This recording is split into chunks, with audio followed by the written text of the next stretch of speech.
खुलुमबाय बड' जबनि चेनेल नायग्रो नोंथांमोनखौ गिबियावनो बयखौबो चेनेलाव बरायना लाग्रोनाय जाबाय। जोंहा इन्डियान कस्ट गार्डनिफ्राय साख्रि ओंखारना फैदों। दा बेनिखायनो बे साख्रिखौ एप्लाइ खालामनोबा नोंथांमोननि फरायनाया मेट्रिक पासबाबो एप्लाइ खालामनो हागोन आरो जायफोर बिथांमोना हायार सेकेन्डारि एग्जाम एबा पिअ एग्जामखौ पास जानानै दङबाबो नोंथांमोना एप्लाइ खालामनो हागोन।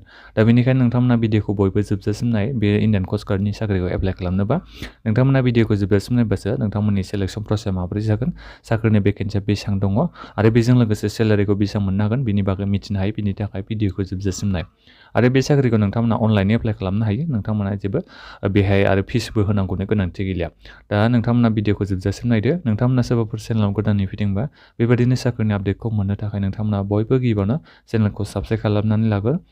दा बेयो इन्डियान कस्ट गार्डनिफ्राय फैनाय रिक्रुटमेन्टआ माबायाव फैदों जोंहा एप्लाइ अनलाइना जोंहा बेहाय बुंदों नैबे बुंदों अनलाइना 4 जानुवारिनिफ्राय बे एप्लाइ अनलाइना स्टार्ट जागोन। ओमफ्राय जोंहा एप्लाइनि लास्ट डेटआ बियो 14 जानुवारि 2022 मायथाइयाव जोंहा जोबफैगोन होननानै बेहाय बुंदों। दा एप्लाइ जोंहा जाथ'वाखै, जानुवारिनि 4निफ्रायसो जागोन। दा बेनिफ्राय मा साख्रिनि थाखाय फैदों बेखौबो आं नोंथांमोननो कन्डिसनखौ खोन्थाखानि। जायफोर बिथांमोना नैबे बुंदों मेल इन्डियान सिटिजेन, जायफोर बिथांमोना हौवासाफोर नोंथांमोनाल'सो बे साख्रिखौ एप्लाइ खालामनो हागोन होननानै बेहाय बुंदों। हिन्जावसाफोरा बे साख्रिखौ एप्लाइ खालामनो हानाय नङा। दा बेनिफ्राय मा साख्रिनि नामा बेहाय बुंदों नाबिक होननानै बुंदों। बेखौ जेनेरेल डिउटि होननानै मिथियो। नाबिक मोनसेया जाहैबाय बे डमेस्टिक ब्रान्च, ओमफ्राय यान्त्रिक, बे मोनथाम साख्रिनि भेकेन्सिनि थाखाय जोंहा रिक्रुटमेन्टआ ओंखारना फैदों। इडुकेसनेल क्वालिफिकेसन बेखौ आं नोंथांमोननो खोन्थानोसै फरायनाया मा जानांगोन। नाबिक जेनेरेल डिउटि बे साख्रिखौ एप्लाइ खालामनोबा 10+2 माने नोंथांमोना पिअ एग्जाम एबा हायार सेकेन्डारि एग्जामखौ नोंथांमोना पास जानाय जानांगोन होननानै बे बुंदों। आरो बेजों लोगोसे हायार सेकेन्डारि नोंथांमोना साइन्स स्ट्रिमखौ लानानै पास जानायासो बे नाबिक जेनेरेल डिउटि साख्रिखौ एप्लाइ खालामनो हागोन होननानै बेहाय बुंदों। बिनिफ्राय जोंहा सेकेन्ड साख्रिनि भेकेन्सिनि नामा दंमोन नाबिक डमेस्टिक ब्रान्च। दा बेखौ नोंथांमोना एप्लाइ खालामनोबा फरायनाया 10th पास माने नोंथांमोना मेट्रिक एग्जामखौ पास जानानै बेखौ एप्लाइ खालामनो हागोन होननानै बेहाय बुंदों। आरो बेजों लोगोसे नोंथांमोना जेनेबा बेहाय कम्पिउटार क्लास बेफोरबायदि जेनेबा कम्पिउटार क्लास लानाय बेफोरबायदि नांलाया, डिप्ल'मा बेफोरबायदि थानाय नांलाया। नोंथांमोना जायखिजाया 10th पास जाबानो एप्लाइ खालामनो हागोन होनदों। बिनिफ्राय 3rd नाम्बाराव दंमोन जोंहा यान्त्रिक।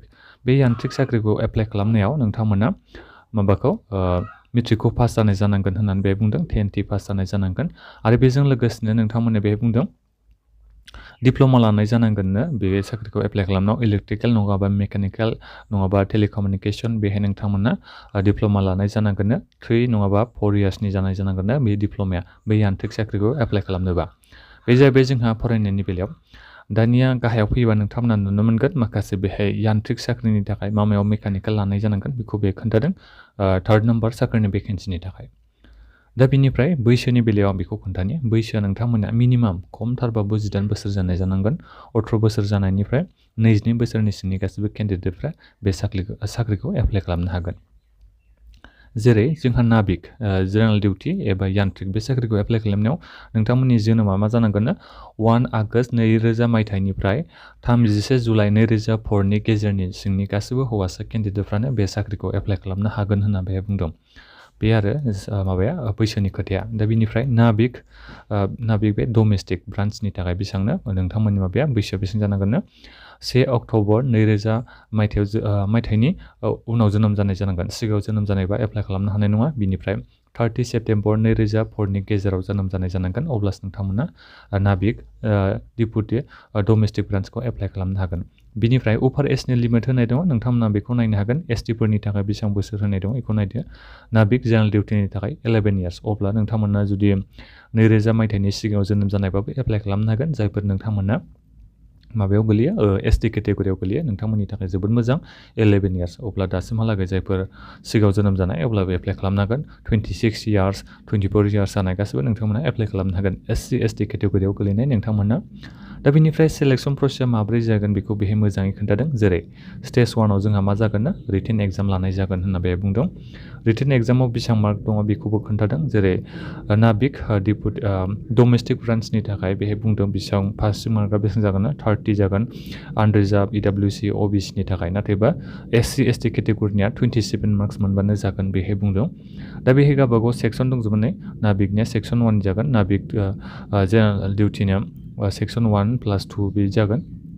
कम्पालसरि जानांगोन आरो पास जानाया गासिबो मोननैयावबो पास जानाय जानांगोन होनना बेखौ बुंदों कार्ड अफ मार्कखौबो होखादों बेहाय नोंथांमोना बेखौ मोजाङै नायनो हागोन दा बिनिफ्राय गाहायाव फैबाय एग्जामनि डिटेल्सखौबो नोंथांमोननो खोन्थादों जेरै मा साबजेक्ट फरायनांगोन नोंथांमोना नायनो हागोन मेक्सिमाम कुइसना गासै 60टा थागोन होनना बेखौ बुंदों लोगोफोर बिनिफ्राय नैबे नायगोन मेथ्सआव 20 मार्क थागोन साइन्सआव 10 थागोन इंलिसाव 15 थागोन रिजनिंआव 10 थागोन जेनेरेल नलेजआव 5 मार्क्स थागोन बेखौ मार्कखौबो खोन्थाखादों एबा कुइसनखौबो खोन्थाखादों बेखौ नोंथांमोना बयबो नायजोबानो जाबाय सिलेबासा बेयो क्लास 10नि सिलेबास लोगोफोर नोंथांमोना नायनो हागोन मा साबजेक्ट फरायनांगौ बेखौ नोंथांमोना बे एडभार्टाइजमेन्टखौ डाउनलड खालामनानै नायबानो जाबाय आं नोंथांमोननो बे एडभार्टाइजमेन्ट लिंकखौ भिडिअ डिसक्रिप्सनाव होनानै दोनदों बिनिफ्राय नेक्स्टआ जाहैबाय जोंहा फिजिकेल फिटनेस टेस्ट लानाय जागोन बेहाय नोंथांमोना बेखौ नायनांगोन बेसेबां गोजौ जानांगोन बेसेबां खारनो हागोन बेखौ बे मेनसन खालामदों बेखौ नोंथांमोना नायबानो जाबाय बिनिफ्राय डकुमेन्टस भेरिफिकेसन जागोन बेखौ नायबानो जाबाय डकुमेन्ट भेरिफिकेसनाव गासिबो सार्टिफिकेट होनांगोन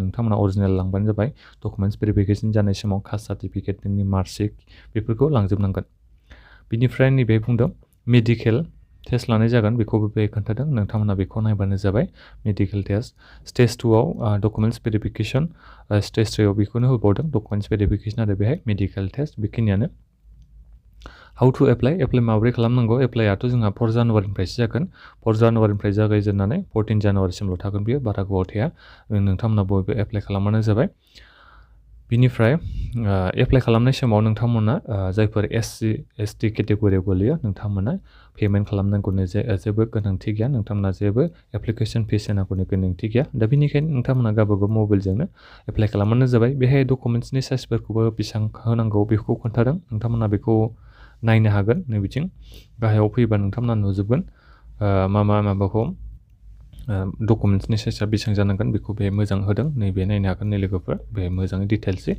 खोन्थादों दा बिनिफ्राय नैबे बुंबावदों एग्जामा मा समाव जागोन बेखौ बुंदों स्टेज 1आ जोंहा मिड मार्चआव जागोन नङाबा मार्चनि जोबनायाव जाहैगोन बेखौ खोन्थादों नोंथांमोना बे एग्जामनि डेटफोरखौबो नायनो हागोन बेसेबां मा मान्थआव जागोन बेखौ खोन्थादों दा बेखिनियानोमोन आसा खालामो नोंथांमोना बयबो बे साख्रिखौ एप्लाइ खालामगोन होननानै जोंहा बांसिन बर'फ्रा बेबायदि माने इण्डियान कस्ट गार्ड इण्डियान नेभि इण्डियान एयारफर्सनि साख्रिखौ एप्लाइ खालामनो नागिरा दा बेनिखायनो आं नोंथांमोनसिम खावलायो जाहाथे बयबो एप्लाइ खालामो मेट्रिक पास जानाय हायार सेकेन्डारि पास जानाय नोंथांमोना दा बेखिनियानोमोन माबाफोर सोंनांगौ दङबा नोंथांमोना भिडिअ कमेन्ट बक्सआव कमेन्ट खालामहरनो हागोन आं रिप्लाइ होनो नाजागोन दा बेबादिनो साख्रिनि आपडेटखौबो मोननो थाखाय नोंथांमोना बयबो चेनेलखौ साबस्क्राइब खालाम गोजोन्थों